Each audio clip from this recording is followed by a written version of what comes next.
Oh. Kita nyo ba yan? Sinumento nila yung bundok mga kaprobinsya. Siguro para hindi mag-landslide, no? Meron palang ganito mga view dito mga kaprobinsya. Oh. Tanaw mo pala dito yung San Juanico Bridge. Yun oh.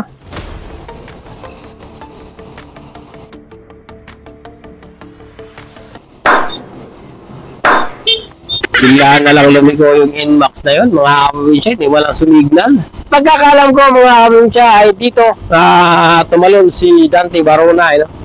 Dito yata yun, dito sa ano na to, itong tok-tok na to. Welcome back sa inyo lahat mga kaprobinsya. At nandito tayo ngayon sa may Tacloban City, mga kaprobinsya, no? Galing tayo ng Mindanao at alam niyo naman yan na umuwi tayo ng Mindanao dahil nagkasakit yung ating mother. At hindi na tayo nakapag-vlog kanina mga probinsya, hindi tayo nakapag-video ngayon lang kasi sobrang lakas ng ulan dun sa parting Liloan, kaya hindi na tayo nakapagbukas ng ating camera. At ngayon, medyo tumila na, walang masyadong ulan at sana sa unahan ay ganyan din. Ito, nakakapote tayo mga probinsya. Nagkaroon tayo ng pagkakataon na mag-vlog. At mukhang siniswerte talaga tayo mga probinsya dahil kung kailan nandito tayo sa Tacloban City ay hindi na umulan, At ito mga probinsya, itong kinalalagyan natin na to ay nasa Tacloban City tayo, Papasok tayo ng pinakabayan nila. At yung kabila na yan, yung masasakyan na yan, papunta yan dun sa Liloan, Batulete, yan, yung kalsada na yan. At doon nga tayo galing sa Liloan, At ngayon mga probinsya ay meron akong isang isi-share sa inyo na isang bypass road dito sa Tacloban City. Napakagandang alternative way kapag sakaling pupunta kayo ng Mindanao or Leyte sa may bandang Liloan, Bato, ganyan. Isa itong napakagandang daan kapag manggagaling kayo ng bandang Bicol or Manila, at pauwi kayo ng probinsya. Dito sa Mindanao. Itong kinalalagyan natin to, pag diretso natin yan, yung dinala ng dump truck na yon, ay papasok yan doon sa pinakabayan ng Tacloban City. At medyo matraffic yan dyan mga kaprobinsya, kasi dadaan ka doon sa mga stoplight at siyempre sa pinakabayan nila, Yan. At itong bypass road na to mga probinsya, yung ating dadaanan, para may share ko sa inyo kung gaano kaganda itong bypass road na ito. Tara mga kaprobinsya, explore natin itong kanilang bypass road dito sa Tacloban City. Ito ay isang alternative road kumbaga. At ang sukat niya ay 6.3 kilometers galing dito at doon sa kabila, Yan. Noong last time na umuwi ako, yung nakaraang linggo lang, ay gabi kasi ako nakadaan dito mga kaprobinsya, kaya wala tayong vlog dito. Kaya hindi na rin ako nag-vlog kasi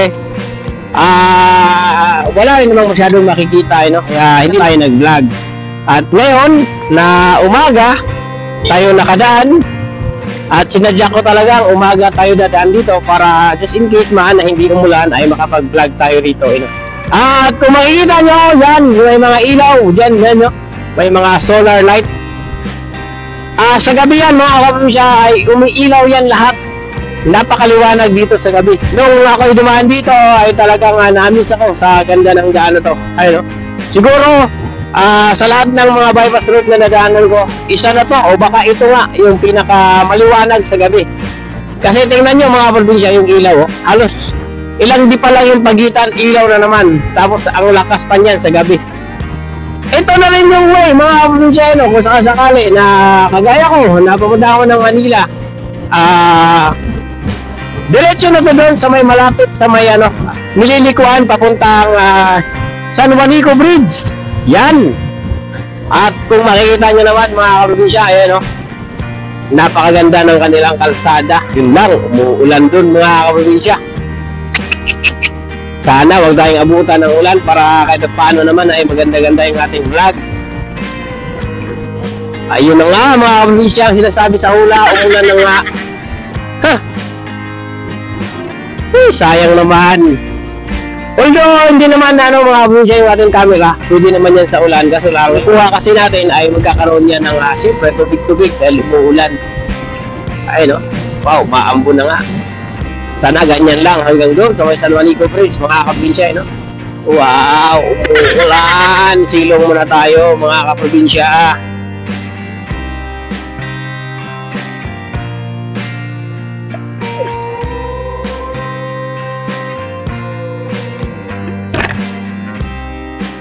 Two hours later.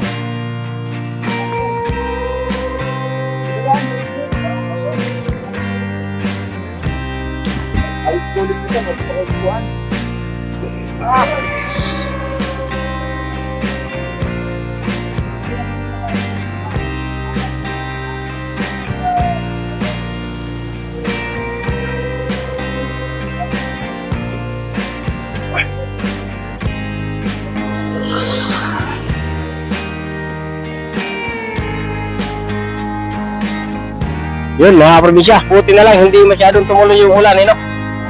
At sa gabi, mga probinsya, hindi lang yung taas, yung maliwanag dyan, yung mga ilaw na yan sa taas. Meron din yung ilaw sa may gitna at sa gilid, mga probinsya. Ay, no? Gitna-gitna tayo ng konti. Ayun. Ayun, no? Yung may gitna na, no? Yung may guhit dyan. May nakita yung parang ilaw-ilaw dyan. Nailaw din yan, mga probinsya, no? Pati dyan, sa may gilid na yan, yung pinakagilid.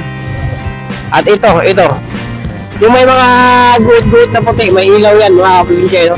At walang ka-traffic-traffic. Kung nakikita nyo naman, no? Wow!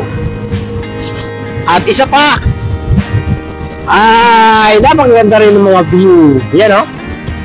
Parang nasa gitna ka ng bundok, dumadaan. Ano, bundok talaga to, mga kaprobinsya. Kung napapansin nyo, yun, no? Yan. Bundok talaga yan.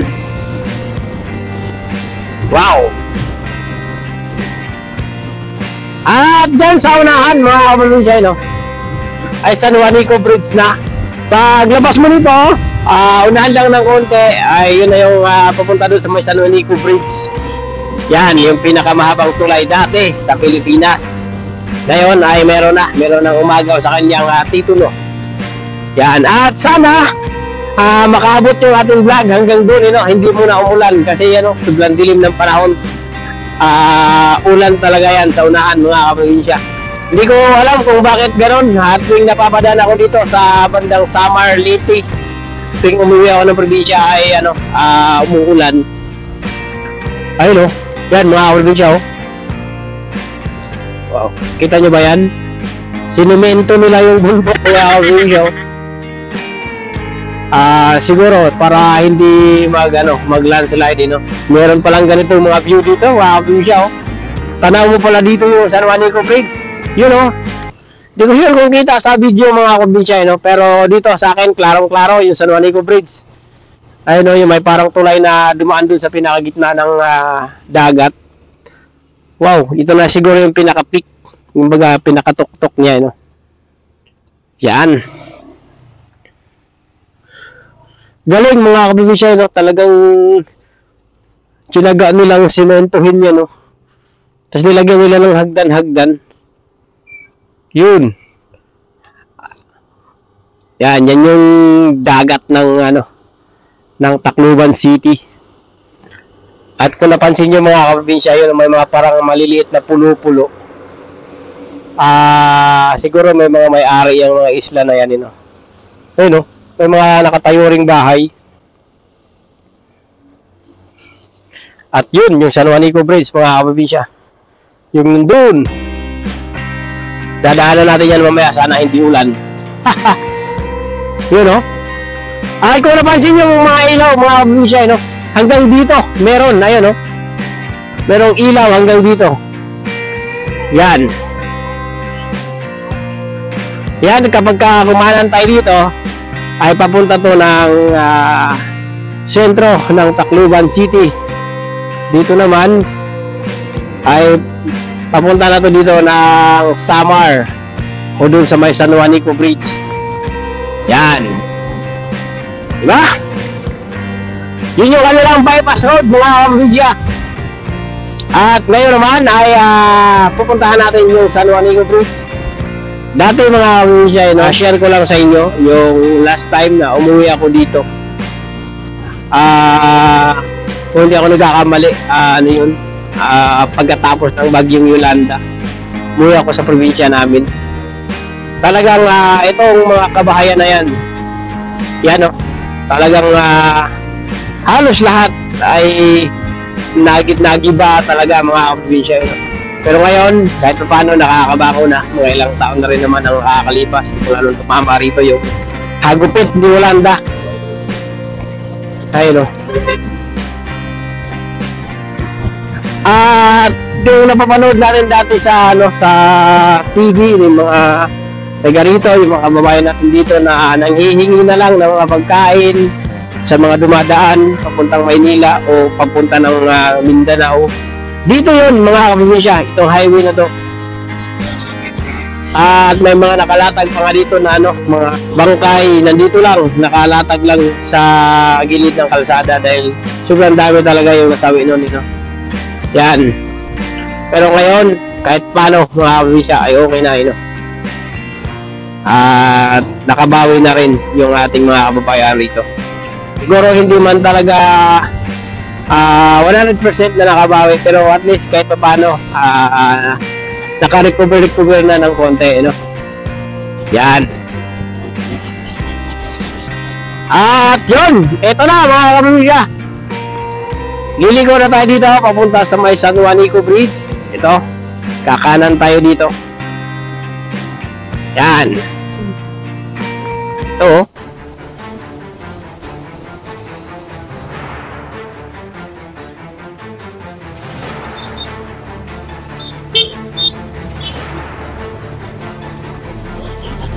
Bigla na lang lumigo yung inbox na yun, mga kaprobinsya, hindi walang sumignan.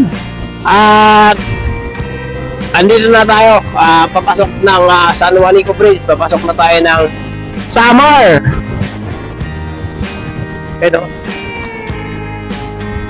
Kita niyo ba yan mga kaprobinsya? Welcome to San Juanico Bridge. Yun. Wow. Ganda na San Juanico. Talagang kakupas-kupas yung San Juanico Bridge. At thank you! At hindi umulan, pinagbigyan tayo. Kita nyo naman yung itim doon mga kaprobinsya. Sobrang itim ng mga ulap doon. Malamang ulan yun. At may mga dyan mga kaprobinsya. Ito may island dyan. May island dito na kapag nag-low tide ay makikita mo siya. Pero pag nag-high tide hindi. Lulubog lilitaw. Ayun nakikita nyo yun. Para may mga itim-itim na yun. For sure kung matatanaw nyo sa video, Woo! San Juanico Bridge! Pagkakalam ko mga kaprobinsya ay dito tumalon si Dante Barona, Dito yata yun, dito sa na to, ito tok-tok na to. Ito, kasi ito yung part na may pinakamataas. Dito siya tumalon. Yun ganda talaga. Bawal pala huminto rito mga kaprobinsya. Siguro pagka huminto ka rito, tikitan ka pagdating doon. Yun. Kakaiba yung dagat nila dito mga kaprobinsya. Ay may parang ipo-ipo. Nangihigop siguro yan. Hindi ko sure kung matatanaw nyo, pero dito parang may malakas na current na nasa ilalim. Siguro ang lalim ng dagat dito mga kaprobinsya. Wow. Sa gabi ito mga kaprobinsya, alam ko may ilaw ito. Marami itong ilaw, napakaganda nito sa gabi. Wow. Pwede palang maglakad dito mga kaprobinsya.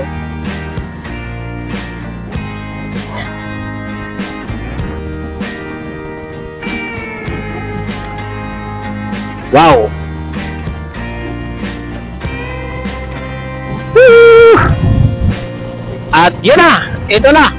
Samar na yung nandyan sa may kabilang side mga kaprobinsya. Yun ay matatapos na. Napakaganda ng San Juanico Bridge. Hanggang sa susunod na pagkikita natin sa San Juanico Bridge. At sa susunod na pag-uwi ko. Yan. Eto na. At welcome to Samar. Ayun, no? Yolanda Monument. Ayun, nilagyan nila ng ano, monumento ng Yolanda. May bata at saka mag-ina. Okay.